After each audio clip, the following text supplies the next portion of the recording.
folks, welcome in. Settlers Racing, KQEG TV. I'm Dan Dyker. Coming off another huge weekend of racing, dirt and asphalt-wise. We're going to start things off as we normally do with our race recaps. We did get some video from Mississippi Thunder Speedway this weekend, but Jesse and I are going to kind of work through and try to piece in what we can as we're trying to get more and more video from the MTS Speedway on action-packed Friday nights, I want to say. Starting things off, 1,500 people. That was one of the biggest crowds we've had up there in quite some time. It was fast all night, and they not only enjoyed themselves, and it took me an hour and a half to get rid of all the prizes they gave me. They're going to be back and sponsoring another night this year. So if you didn't get a chance to win anything from Fastenal the first time, you get a chance later in the season. Weather was fantastic. People were chopping at the bit. Mississippi Thunder hadn't run in 2 weeks because of Steamboat Days in Winona. And what a crowd that was. And the racing was outstanding as we start with the USRA B Modifieds. Young Alex Williamson, coming out of Rushford, Minnesota, finally got his first feature win on the race season and did that one in style. USRA Modifieds, cool hand Lucas Schott grabbed himself his second feature win on the season. Wissota Super Stocks, Lucas Plank, he comes out of the northern portion of Wisconsin, came down since his track in Minnesota had rained out and found his way into victory lane. Danny Richards picked up his third feature win on the season in the Wissota Superstar, in the street stocks, that is. Jason Newkirk from Eau Claire did the same thing. His track up in that part of Wisconsin was rained out, so he came down and played in the dirt with us at MTS, and he got himself a feature win. The Lightning Speedway, the small track inside the big track, the A Mini Modifieds went to Matt LeDuc, and the B Mini Modifieds went to Braden Brower. Racing resumes this Friday night with those same classes I just mentioned. We're going to bring in the Outlaw Mini Mods again as they're going to race on the Lightning Speedway. And the big night is going to be $5 adult night. That's going to be outstanding. Anybody under 17, they're going to be getting in for free. But all the adults 17 and older, you're going to be getting in for $5, which means you have a lot more money for brews. We have a full bar up there. And, of course, the world-famous Mushroom and Swiss, one of the best food in the region. And, again, $5 Friday night MTS. We start racing on the short track at 6, and then the other classes get underway at 7. As for my Horde Adventures, I'm still in the point standings. I'm about 36 out of first after one race. I'll be racing again in July, and I'm going to put a special guest in the car in August as we prepare it to run every Friday night at MTS next year. So again, check out MississippiThunder.com for more information. Racing Friday night for adults is just $5. You can't beat that. To the La Crosse Speedway we go. Had been one of the weirdest nights of racing I think I've announced there in many, many, many years outside of Oktoberfest, as we had some really weird situations happen. Not the late models, though. It was just your typical veteran versus veteran in the feature event. Nice squad of NASCAR late models came out, and this one came down to Mike Kenneke and who else? Well, Steve Carlson. They went through a restart, and that gave Brad Powell a chance to work his way up a couple of rows. Matter of fact, after the third restart, Powell found himself starting on the outside of row 3, quickly grabbed the third position, and when it all came down to it, well, it was going to be Mike Kenneke and Steve Carlson. Carlson said his car was feeling good that night. Of course, Kenneke's a little bit faster. And Carlson said he felt a little bit loose coming out of form, had a couple of attempts on making some runs on Kenneke, as you see down the back straight there in the final lap as the checkers is going to fly. And Mike Kenneke, third feature win on the year, and he's your current point leader. He has a 5-point lead over Steve Carlson. And Brad Powell sitting third, only 15 points back. So right now, 3 drivers have broken away from the pack and have showed their way to the front. So congratulations goes out to Mike Kenneke. To the Sportsman we go. You know, Steve Bachman started last year on fire, then lost about 6-7 weeks of going nowhere. Came back to pick things up at the end of the year, and he promised this year he was not going to let that happen again. And that's exactly what he's done. It's been the Steve Bachman, Greg Scheck, Jamie Dummer show so far in this 2014 race season, as we are not to the halfway point as of yet. Nose to tail, Jamie Dummer joined it. You see Billy Martin, Dr. Noise, Nick Clements, the fastest lemonade machine on wheels, and even Brad Worthen got himself in the mix there in the top 6. And the drag race was on between Bachman and Scheck. Bachman was also the night's QuickTime qualifier. Said he used up everything he had to hold off Scheck to take this checkered flag win. Bachman's lead over Scheck now for the first time in ever, 17 points.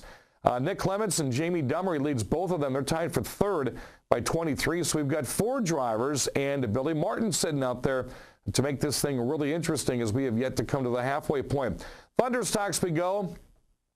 Wow, this was a different story. On the very opening lap, the Cotton Candy Kid, Kayla Steinhoff, was leading the race. Then we went 4 wide right behind her, and it was just a Punch and Judy show after that. And Andy Moore, who did take second in the race, finds out after a DQ to Jason Bolster, ends up winning this race, and brought a bunch of cars that were towards the back or were sent to the back, actually found themselves back up front. There's 2 of my guests sitting down there we're going to talk about here in a couple of moments. Charles Vian Jr., heard a rumor, might be doing some dirt this weekend. Came back up after starting the race in last, got himself a 3rd place finish, which then moved him up to 2nd place. So the point standings has Jordan Myers, who got sent to the back once during the race, a 6-point lead over Jason Bolster. Andy Moore and Jason Schaller right behind. There's actually 6 Thunderstocks that might be battling all the way to Oktoberfest in this one. To the figure 8s we go. Actually, we're going to go to the street stocks first. Kind of a growing class, but there's going to be a bounty here soon enough. There's got to be on that number 57 down here, and that would be John Aaron. He is yet to be beat. He's won every feature. He's won every heat race. He's a perfect 6-0, and he's right there. Madman John Aaron in the 57. In the relatively new class we have at the Speedway this year, he started things in the back. Every feature so far, he's gone in the back, and he's won the race. See Jason Bolster right there, a little spin of Kyle Rosick, and Bolster came out to play in the street stocks. Rosick eventually does finish the race and still sits pretty favorable in the point standings. It's John Aaron leading 21 points over Kyle Rosick, who, by the way, is running a smaller car. To the figure 8s we go. Let's try to squeak it in if we could. And Thomas Farah, Thunderstock driver, was in the big van. A couple of vans out in this one. You see him in the Ziegler van. Well, there's my guest right down there in that little white one who had a problem steering this thing, and finally it went kaput. Thomas Farah fought his way through the entire pack of 12 cars, and even got that thing sideways as he blew the back tire out. And he wins the feature of the first figure 8 race at La Crosse Speedway this year. He leads Jason Bolster and John Nabrud in the point standings. Coming up this weekend, all the fans get a chance to get on the front straightaway as it is a pre-race driver autograph time. All the drivers will be down. A lot of them are getting their autograph cards ready right now. They bring prizes, candy, all kinds of things for the race fans. And you'll be able to spend some time with your camera and them on the track. First 500 get a free collector's poster. It will be late model Sportsman, Thunderstocks, Hornets, and the world-famous Faster Pastor races. When we come back, we're going to stay with the La Crosse Speedway. 2 guests in the program have been doing it for, one for a little bit longer than the other, but they're actually getting a lot better on that action track quarter mile. We're going to talk to 2 queens of the action track quarter mile next on 7 Rivers Radio. Get ready for the Thunder! The Mississippi Thunder Speedway. Your Friday night racing destination. Every Friday night. Super stocks, modified. 600 mods. Pure stocks, street stocks, B-mods. It's racing excitement, dirt track style. Tickets $12 for adults, $10 for seniors. Students free with an ID. And this year, kids 17 and under free with an adult admission. Friday night racing starts at 7. Bring on the Thunder! Dirt track style at the Mississippi Thunder Speedway. Highway 35 just north of Fountain City.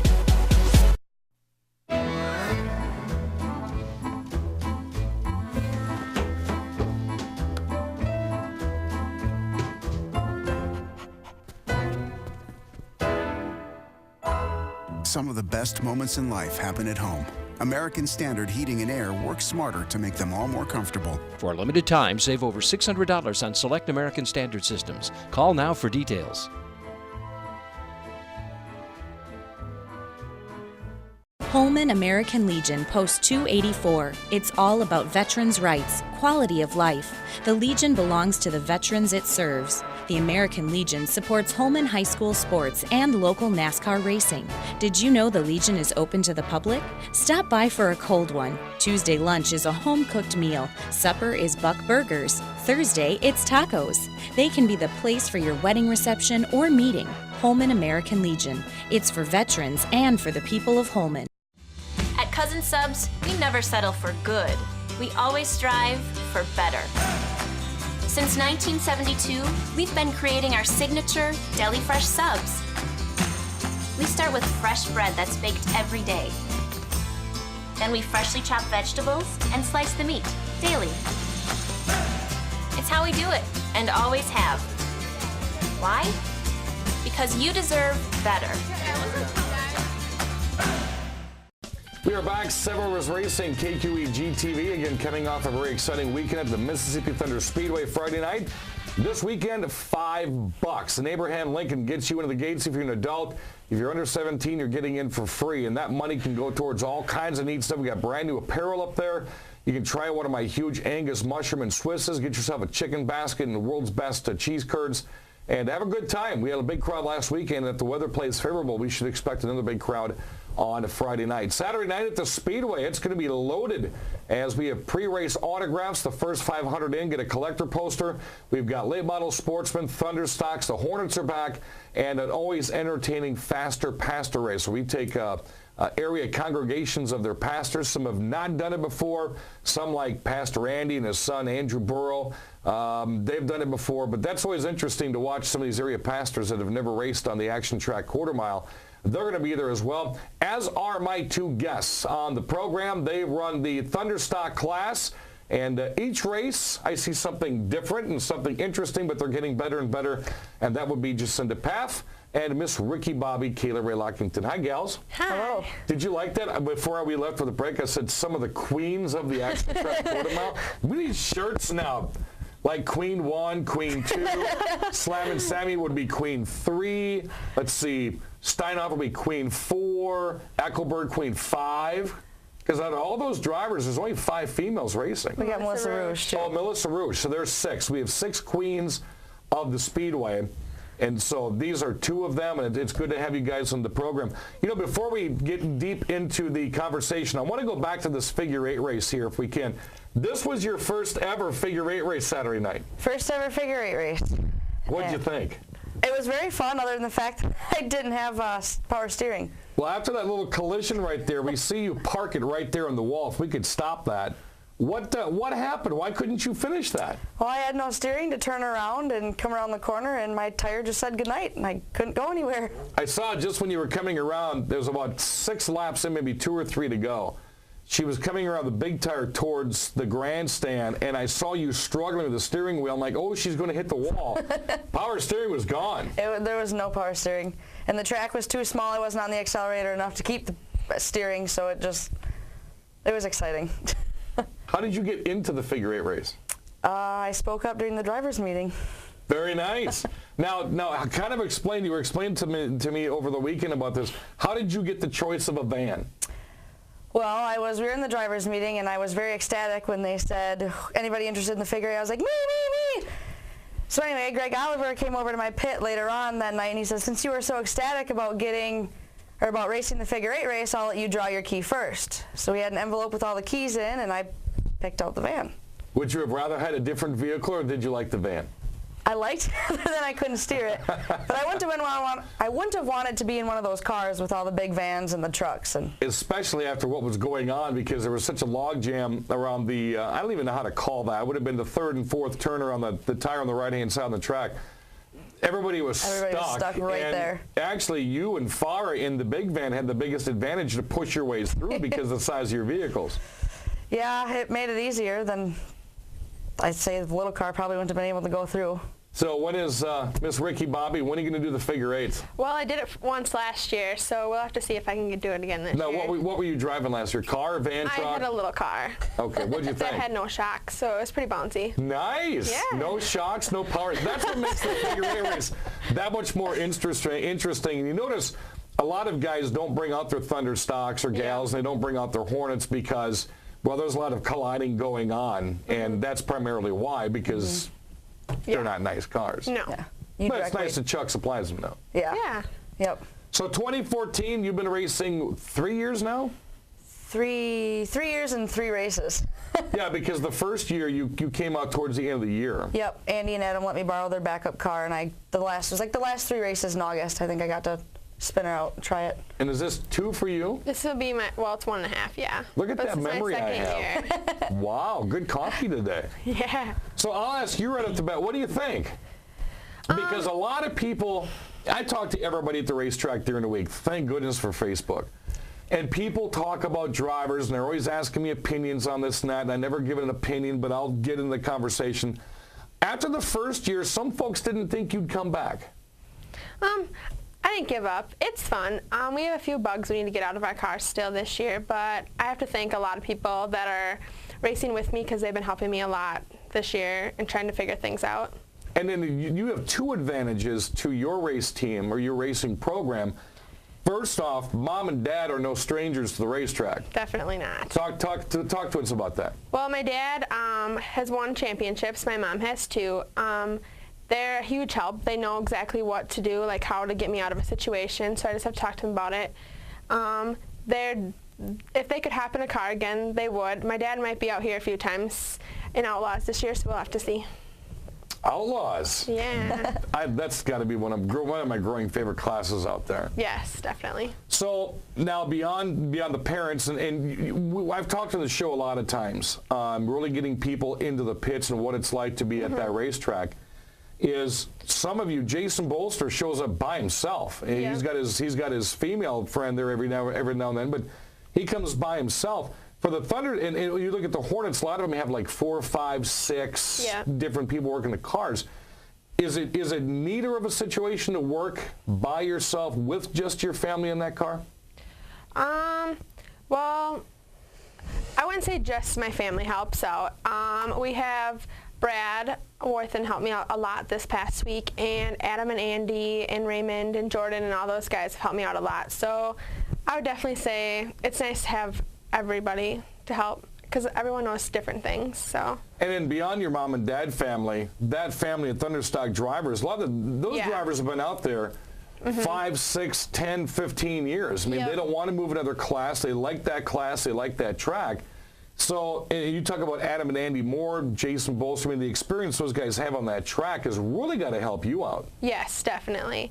If I have questions, I can always go to them, and they'll know how to answer it or whatnot. So they're always willing to help. Jacinda Paff and Miss Ricky Bobby, Kayla Ray Lockington still don't have a nickname for you. I got to get you're going to help me get a nickname for her. Okay, I'll try. She's got to have something by this coming Saturday. Are my guests in the program? Part of the United Auto Supply Thunderstock class at the La Crosse Speedway. When we come back, we're going to pick their brains a little bit more and find out more about the family. Both of them, Lockingtons. Everyone's heard of Lockingtons of the Speedway. Paffs have been out in the Speedway for quite a while. And we're going to talk more about that in our next segment. Coming up next on 7 Rivers Racing. We're here when the sun rises. And when the bread rises too. And we're here slicing a deli fresh every day. And every morning, we're chopping it all up. Why do we put so much effort into making it fresh? Because you deserve better. Holman American Legion Post 284. It's all about veterans' rights, quality of life. The Legion belongs to the veterans it serves. The American Legion supports Holman High School sports and local NASCAR racing. Did you know the Legion is open to the public? Stop by for a cold one. Tuesday lunch is a home-cooked meal. Supper is Buck Burgers. Thursday, it's tacos. They can be the place for your wedding reception or meeting. Holman American Legion. It's for veterans and for the people of Holman.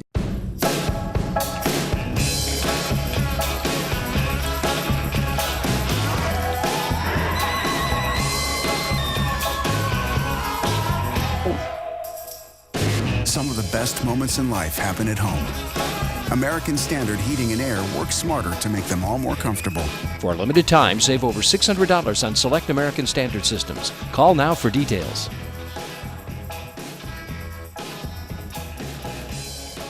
Get ready for the Thunder! The Mississippi Thunder Speedway. Your Friday night racing destination. Every Friday night. Super stocks, modified, 600 mods. pure stocks, street stocks, B-mods. It's racing excitement, dirt track style. Tickets $12 for adults, $10 for seniors. Students free with an ID. And this year, kids 17 and under free with an adult admission. Friday night racing starts at 7. Bring on the Thunder! Dirt track style at the Mississippi Thunder Speedway. Highway 35 just north of Fountain City. We're back one more time. 7 Rivers Racing, KQEG TV. I'm Dan Dyker, along with Miss Ricky Bobby, Kayla Ray Lockington. Still love that nickname. That has got to be one of the best we've come up with out at the Raceway. And just in the path. Don't have a nickname for you yet, but we're gonna get something there. You just get How do we come up with yours? On Facebook, I think. Okay, all right. So then you and I need to spend more time on Facebook. I didn't get yelled at for spending too much time on Facebook. I'm a queen of Facebook, and they're the queens of the action track quarter mile. Thunderstock drivers have been out there 2 and 3 years respectively, doing a nice job. You know, I really got to commend both of you for, I know the driving style of darn near everybody out there because it's so repetitive to me. I see it and I announce it all the time. But I really got to commend the way that you have picked up your racing program this year, the best race that you've had so far. When you can hold off Andy Moore for 5 or 6, 7 laps for a second place finish, you've done something. I've been trying this year a lot more than other years. My rookie year was not that great. I had my priorities mixed up, and I wanted to do other things other than work on my car. And now this year I'm spending a lot more time actually working on my car and trying to understand what's going on and doing a lot more myself, and it makes me appreciate more what I've, it makes me appreciate the car more and what I've got, and I feel that makes for a better driver as well. Well, then you also shared time with your brother Radley. So just when you get the juices flowing the race and you start learning things, well, then Radley was hopping in, which was nothing a bad thing. It was cool to have 2 different paths out there on the short track, but this year, it's 100% on your own. It's all me. Yeah, Radley, he had his chance, and he liked it, but he was the same way I was. He wanted to drive, but didn't want to spend the time in the shop. And this year, I've put all my time in the car, and he's thought about it, like he mentioned wanting to race, but he hasn't been out in the shop, so it's my car. Now, you were telling me in between the breaks that obviously, for those that don't know, she's the daughter of Sean Paff, who's a former track champion, late model driver for many, many years at the La Crosse Speedway. You've never had a chance to race against him, but that chance is coming soon. Yes. It's been always one of my dreams since I've been a little girl to race side by side with my dad.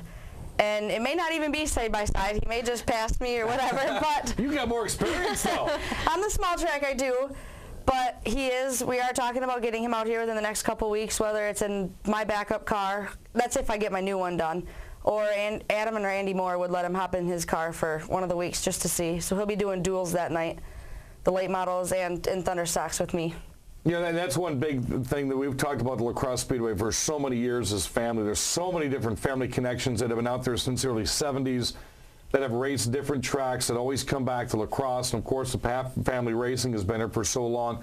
Sponsors have stayed with you guys for so long. I can just imagine the picture taking that's going to go on during that race, not only on track, but somehow we're going to try to get you guys maybe in the winner's circle afterwards to get a father-daughter picture of race car and race car, not just you standing next to his late model. Yeah. Or vice versa. Yeah. I think that would be really cool. Yeah. What about you and Mom and Dad? A trifecta, bringing the entire? I don't know about that, but I wish. I mean, that'd be fun. Now, Mom and Dad raced. Now, this had to have been before. Mom had to race before I got there. My mom raced before I was born, and then my dad told her no more. Really? Yeah, but my dad raced until he broke his back when I was 4. Okay, which that still would have been, I think, before I started at La Crosse. Yep, but you would have been here when my uncle Todd raced. Yep, there's Todd, and there's Monty. And there's Tori. And there's Tori. And my brother raced. My brother Ryan raced. Okay, wow. See, again, you want to talk about family. How many years combined these two have in their families racing is phenomenal. Now, you pit next to Sean's late model. Do you ever peek over and try to learn anything? I mean, obviously, it's a totally different class. Do you ever throw a wrench in there if he needs you to? Do you ever kind of peek over and see what's going on? Oh, God, yeah. We both kind of help each other.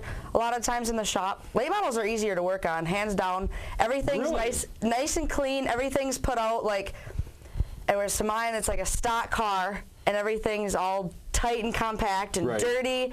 I'd much rather work on a late model, but we help each other out. And you work on yours. I walk by you and see you in the pits I still owe you $11 too, by the way, for a racing t-shirt from 2 years ago. That just dawned on me. But you're always, it's not like you stand back. And I've had people ask me, well, you got so many females, maybe 5 or 6 of the racetrack. Did they just kind of stand back and watch everybody else? No, you guys are right in those motors. You guys are doing things you need to do. Definitely. My uncles would not let me not do anything. They're definitely, you have to get in here and do something and learn too, so. So we have 4 females in the Thunderstocks, and we have 1 of the sportsmen. What would you say, looking at that camera, both of you, to encourage more females to go out and race? It's definitely fun, and it's not just for guys.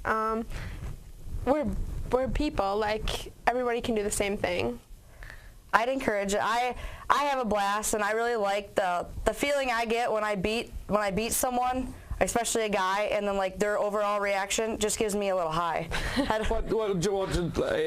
again, it was about 3 or 4 races ago.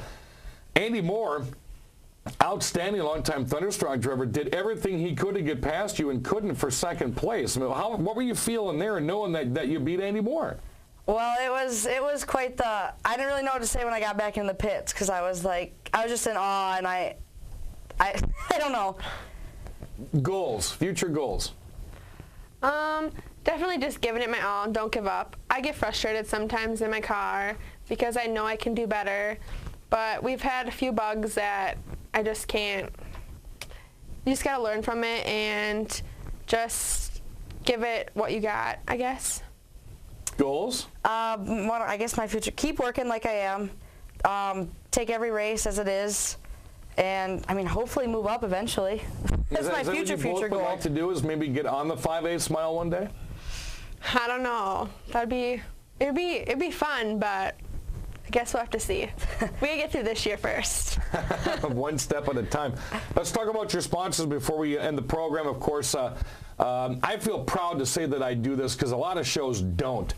If they don't advertise my show, well, don't mention who they are. Well, if you guys don't have sponsors, you're not putting on a show, and we don't have any racing in this area.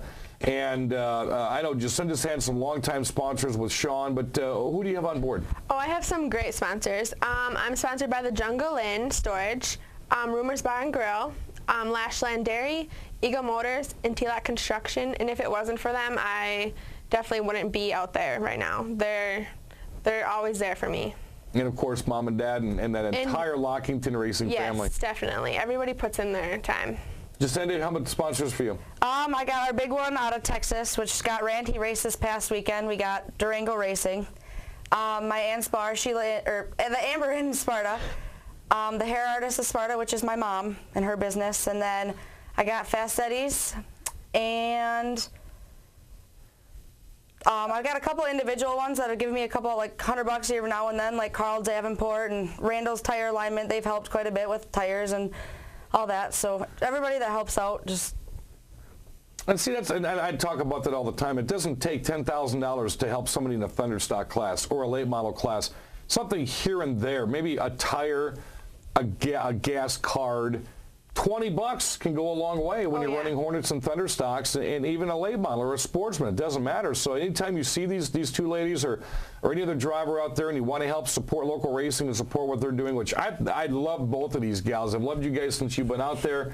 We kid quite a bit on the track and on Facebook, and they make another reason why we want to help put on a good show at La Crosse Speedway is because people like you.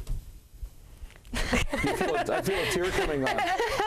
That is Miss Ricky Bobby. Kayla Ray Lockington drives the number 30 Thunderstock, and the 13 is being powered by Jacinda Path and maybe a future figure 8 driver, maybe a street stock driver. We can't wait to see what her and Sean can do out there as well. I want to thank the sponsors of our program for helping us out, bringing you another year of the award-winning Summer is Racing show, and that's going to do it on the show. More recaps from La Crosse and MTS coming next week right here on K2EG TV.